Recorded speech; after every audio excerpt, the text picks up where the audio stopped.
아직 화가 덜 풀리셨겠지만 안녕하십니까. hin수용고래 스포츠입니다. 한국은 북중미 월드컵에 진출하게 되면 12번째 월드컵 본선에 나가게 되는 것이고 11번째 연속으로 월드컵 본선에 나가게 되는 것입니다. 86년 멕시코 월드컵부터 지금까지 연속인 거죠. 저도 90년 월드컵부터 기억을 하고 있으니까 네. 세워라. 중국 덕분에 FIFA가 48개국으로 본선 진출팀을 늘려놔서 앞으로도 아마도 생을 마감할 때까지 월드컵을 볼 수 있지 않을까 생각합니다. 그렇잖아요. 조 2위까지는 물론이고 3위가 되어도 플레이오프를 통해서 승리하면 어쨌든 시드만 달라질 뿐 월드컵 본선 진출할 수 있습니다. 우리 대한민국은 월드컵 본선만 진출할 수만 있다면 그게 다 이룬 걸까요? 11회 동안 16강 이상은 총 3번. 그것도 한 번은 개최국으로서 꿈 같은 일을 경험했던 거죠. 16강 진출도 버거운 팀이니까 본선 진출로 계속 만족만 해야 할까요? 유럽의 그런 성적과 비슷한 팀은 슬로바키아 혹은 노르웨이입니다.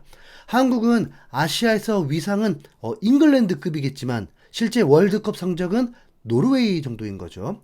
자, 문제는 갑자기 이마저도 불안한 마음이 들었다는 것입니다.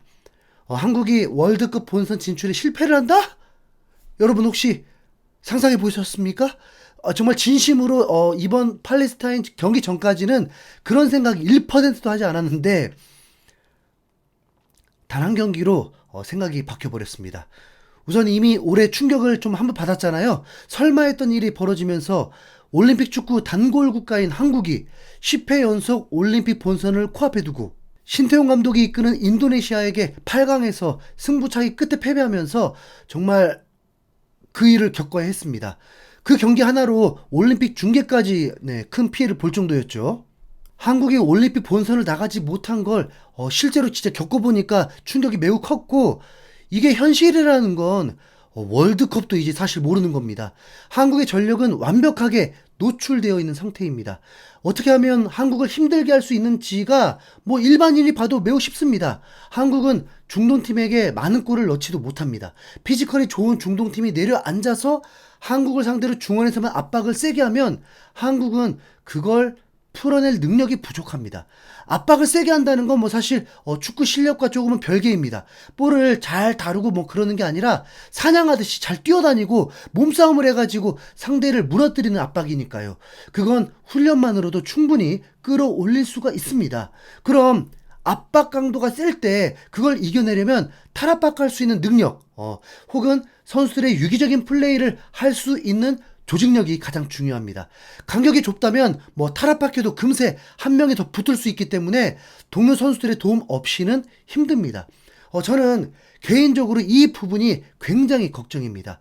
이번 팔레스타인전을 응원하면서 아무리 전술이 없다고 하지만 선수들끼리 이 정도로 호흡이 안 맞을 줄은 상상도 못했습니다. 어떤 지시를 받았길래 기다리기만 하고 미드필더 진영에 볼이 들어가질 않고 전반 40분 동안 이렇다 할 공격이 이루어지지 않았다는 거. 그래 맘 놓고 공격해봐라 해줬는데도 슈팅을 못 때렸다니까요. 선수들이 전술을 받아들이지 못하거나 조직력이 형편없으면 최종 예선 어떤 팀을 상대로 해도 골 넣기는 매우 힘듭니다. 그냥 운이 안 좋았다고요? 그럼 다음 승리는 또 운이 좋아서 승리가 되는 거고 한국은 운에 의해서 월드컵 본선이 결정이 나겠네요? 한국은 가장 유리하다는 홈에서 가장 약체팀 중에 한 팀을 상대로 졸전 무승부였습니다. 앞서 최소 3위를 해야 한다고 했죠. 그런데 상대는 이라크, 요르단, 오만입니다. 이미 한국은 이 세 국가에게 고전한 적이 정말 많습니다. 원정에서는 승리한다는 보장이 아예 없고 지금처럼 상암에서 계속한다면 볼 컨트롤 문제 때문에 실수 연발에 역습으로 또 무너질 수 있습니다. 황당한 건 잔디 상태가 매우 안 좋은데 패스 플레이를 겁나게 많이 하는 한국입니다. 오히려 상대가 실수가 적은 이유는 패스가 많지 않거든요. 팔레스타인은 223번의 패스를 했습니다. 한국이 3배 이상이었으니까요. 얼마나 효율적인 경기를 했다는 겁니까? 팔레스타인보다 더 좋은 팀을 만났을 때는 역습이 더 위험하기까지 하죠. 요르단처럼. 홍명보 감독은 정신 바짝 차려야 합니다. 월드컵 본선을 못 가게 되면 와 진짜 어찌 되는 건가요? 94년 월드컵도 당시 이라크가 일본과 극적으로 동점을 만들어준 덕분에 진출했던 적이 있고 2010 남아공 월드컵 때도 최종 예선에서 무패를 기록하긴 했는데 무승부만 4번이었고 다득점은 뭐 아예 없는 최대 득점이 2점이었습니다. 그만큼 힘겨웠죠. 2014 브라질 월드컵 때도 최종 예선이 정말 매우 힘겨웠습니다. 한국은 이란에게 2패를 해버리면서 2위로 떨어졌고 우즈베키스탄과 승점이 같았는데 골득실에서 한 골 앞서면서 본선에 직행하게 되었고 와 정말 불안했죠. 그리고 바로 직전 월드컵 때 벤토 기억하십니까? 그때도 놀랍게도 한국은 최종 예선 졸전 경기가 굉장히 많았습니다. 최종 예선 첫 경기부터 이라크를 홈으로 불러들였는데 그때도 0대0 무승부였더라고요. 레바논을 상대로도 겨우 한 골 넣고 이겼고요. 아랍에미레이트도 한 골 넣고 이겼습니다. 중동 국가 내려앉은 팀을 상대로 와 진짜 힘들었다니까요. 돌아보니까 진짜 그때 기억들이 나네요. 그래서 벤투 경질 얘기 정말 많이 나왔었잖아요. 엄청 강해 보이는데 골을 제대로 못 넣으니까 한 경기 필드골 최다골이 2골이었습니다. 이라크 원정 경기에서 3골을 넣었지만 그중 한 골은 페널티킥 골이었습니다. 내려앉는 팀이어서 그런지 공격 허용이 적으니까 한국은 10경기 총 실점이 3실점이었습니다. 한국은 전통적으로 내려앉은 팀을 상대로 그냥 고전만 했습니다. 못 풀어내요. 아니 그런데 그럼 언제까지 못 풀어낼 겁니까? 전력차가 정말 큰데도 한국을 다 알고 버티면 승산 있다를 언제까지 계속 겪어야 하냐고요. 홍명보 감독의 전술 자체도 뭐 그냥 클래식하고 전술적으로 뛰어난 감독이 아니었다는 걸 다 알고 있기 때문에 그냥 선수들에 의존하는 경기를 해야 합니다. 그럼 홍명보 감독이 해결해야 할 건 자기가 원하는 선수들을 뽑고 선수들의 포지션을 어떻게 바꿀 것이냐가 중요할 것입니다. 어차피 지금 홍명보 감독 안 잘립니다. 잘리길 바라는 건 손흥민 월드컵을 못 나간다를 바라는 것과 같습니다. 냉정하게 다음 오만 원정 패배했다고 해서 잘리진 않을 거예요. 10월 달에 최종 예선까지 홈에서 또 어이없는 무승부 나오고 원정에서 또 패배하거나 무승부 나오면 그땐 경질이 될 것입니다. 그런데 그러면 진짜 너무 위험해져요. 진짜 이라크, 요르단, 오만이 성적 내버리면 진짜 초유의 사태가 올 수 있습니다.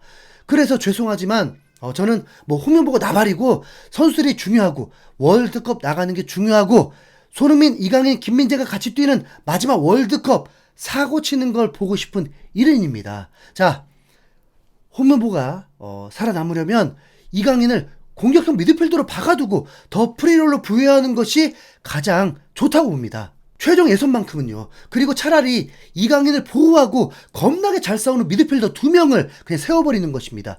김남일 2명이면 되는데 홍명보 감독은 기본적으로 클래식하다는 것 자체가 수비형 미드필더, 중앙 미드필더들에게 명확한 지시는 할 감독이거든요. 지금 국대 미드필더를 보면 터프한 미드필더가 없어요. 정우영, 정호연은 어때요? 그러면 나머지는 중동 상대 팀들이 한국의 미드필드를 공략해서 역습하겠다는 걸 원천 봉쇄하고 나머진 이강인이 진짜 이 친구 패스 기가 막히고 어디서든 슈팅 가능하고 지금 날라다닙니다. 한국 역대 이런 선수가 없는 건 맞잖아요. 마치 지금이 전성기 같은 폼입니다. 이강인이 이번에도 윙어로 출전했었지만 플레이가 윙어다운 플레이보다 그냥 우측에서 탈압박하고 창의적 패스 나오고 반대 전환하고 티키타카하고 슈팅하고 그랬거든요. 그건 이강인이 꼭 우측에서만 되는 게 아니라 어느 위치에서든 가능합니다. 실제로 후반전에 골이 안 나오자 황희찬을 투입하고 이강인을 중앙으로 보냈더니 예전 같으면 이강인 그 시간에 체력 문제 있다면서 교체됐거나 기대에 부응하는 역할을 못했었는데 이번엔 하프라인 아래에서도 볼을 컨트롤하고 뿌려주고 공격 전환시키고 후반 90분이 다 되어서도 드리블을 해도 안 뺏기고 안 좋은 시선으로는 혼자 축구하는 것 같다고 볼 수 있지만 잘하니까 돋보이는 것 뿐입니다. 중동 축구를 깨기 위한 한국 국대 전략을 말하는 거예요. 팔레스타인전에서도 손흥민과 이강인 콤비 플레이로 정말 결정적인 찬스들 있었습니다. 이런 찬스가 나온다는 것 자체가 진짜 매우 희망적이죠. 골이 안 됐을 뿐 훨씬 나은 경기력을 보여줬습니다. 물론 이강인도 드리블 실패한 적도 있고 뺏긴 적도 있습니다. 그러니까 그걸 대비한 싸움꾼들을 두자는 거죠. 아니 진짜 저놈들 진짜 위협을 줘야 한다니까요. 아직도 진짜 요르단전 네, 생각하면 충격이 큰데 황인범, 이재성이 성실하고 활동량 좋고 막아서는 것까지는 뭐 된다고 쳐도 싸워서 이기는 건 저는 잘 못 봤습니다. 중동 선수들을 위협 주는 걸 못 봤어요. 그러니까 응원하면서도 미드필드 진영이 불안함을 느끼기도 하는 거죠. 아니면 전술 기가 막혀서 약속된 플레이가 있어야 하는데 아니 그건 진짜 그냥 포기하는 게 맞잖아요. 팔레스타인전이 그렇게까지 정적인 경기가 될 줄은 진짜 몰랐습니다. 중동 국가들과는 사실상 미드필더 싸움입니다. 빨리 선제골이 터지는 것만이 무너뜨리는 전략이 되는 건데 너무 오랫동안 봤잖아요. 진치고 있으면 못 뚫는 대한민국. 이번 최종에서는 한국이 중동컵 대회에 나간 거나 다름없습니다. 이 관문을 통과해야 할 거 아닙니까? 그러려면 한국 축구 역사상 없었던 플레이어, 그 선수를 중앙에 박아 놓읍시다. 그럼 지금까지 고구마 먹었던 중동과의 경기 이제 막을 내리게 될 것입니다. 오만전 최악 상황 나오지 않길 바라는 마음에 전환해 봤습니다. 이상 흰수염고래였습니다. 감사합니다.